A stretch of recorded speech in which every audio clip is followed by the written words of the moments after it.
Doit-on mettre des trônes sur la chair? C'est une bonne question. Quand on dit doit-on mettre des trônes sur la chair, c'est-à-dire que vous avez remarqué sans doute, bien aimés frères et sœurs, qu'il y a aujourd'hui cette pratique qui consiste à mettre deux chaises sur la chair ou deux fauteuils voilà, sur la chaise pour, justement, dans un volet précédent, on parlait de maman pasteur, pour maman pasteur et papa pasteur. Bon. Quand on fait ça, on se dit, voilà, c'est très bien, etc. Et comme c'est souvent le cas dans la plupart des assemblées, là encore, le mimétisme est quelque chose qui nous trahit, qui nous fait défaut, et qui, je pense, montera contre nous. Au dernier jour, je crois que le mimétisme va vraiment nous juger terriblement. Voilà, c'est-à-dire que ça va vraiment juger en notre défaveur. Eh ben, non. Non, non, non, on n'a pas à mettre des trônes sur la chair. Vous savez, quand on prend le livre de Deutéronome, au chapitre 32, verset 21, par exemple, on voit là-bas qu'il est écrit ils ont excité la jalousie par ce qui n'est point Dieu, et ils l'ont irrité par leurs vaines idoles. Aujourd'hui, il va sans dire que les pasteurs ont fait un putsch, ont fait un coup d'État, comme le font les Assoué et Amersi, les chefs d'État africains, les prétendus chefs d'État africains. Les pasteurs ont fait un coup d'État à notre Seigneur Yahushua. Ils sont devenus Dieu pour les bien-aimés frères et sœurs qui sont avec eux. Et donc je me permettrai même de dire pour les adeptes qui sont avec eux.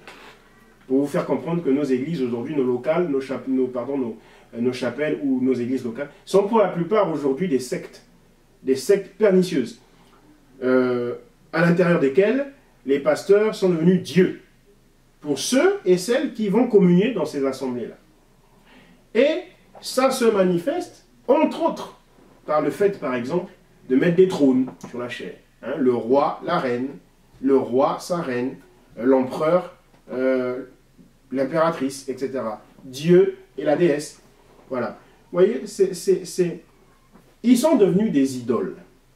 Et le Seigneur dit, vous avez excité sa jalousie en agissant ainsi.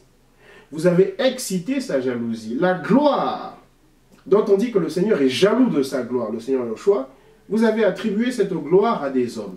Comment voulez-vous que dans l'assemblée des saints, où le seul chef, où le seul digne de gloire est le Seigneur Yahushua Mashiach, le seul roi est le Seigneur Yahushua Mashiach, que l'on donne cette gloire ou que l'on partage cette gloire à d'autres, qui sont les pasteurs, à qui on met des trônes, etc. Non, ce n'est pas du tout bon, toutes ces choses. Et je pense que je me fais aussi la voix de la conscientisation, évidemment pas la seule voix, il y a d'autres trompettes, bien évidemment. Mais voilà, je me fais une de ces trompettes-là, par la grâce qui peut m'être faite, de la conscientisation. Il ne s'agit pas juste de prêcher, de dire Jésus, Jésus, mais il faut conscientiser, parce que les chrétiens, je ne le dirai jamais assez, et je vais peut-être vous lasser avec, pour parler vulgairement, je vais peut-être vous saouler avec, mais c'est un fait, et ce fait est têtu. Les chrétiens sont lobotomisés aujourd'hui, sont zombifiés aujourd'hui. Et il est donc opportun, il est donc pertinent de les conscientiser. Sinon, écoutez, il y a point de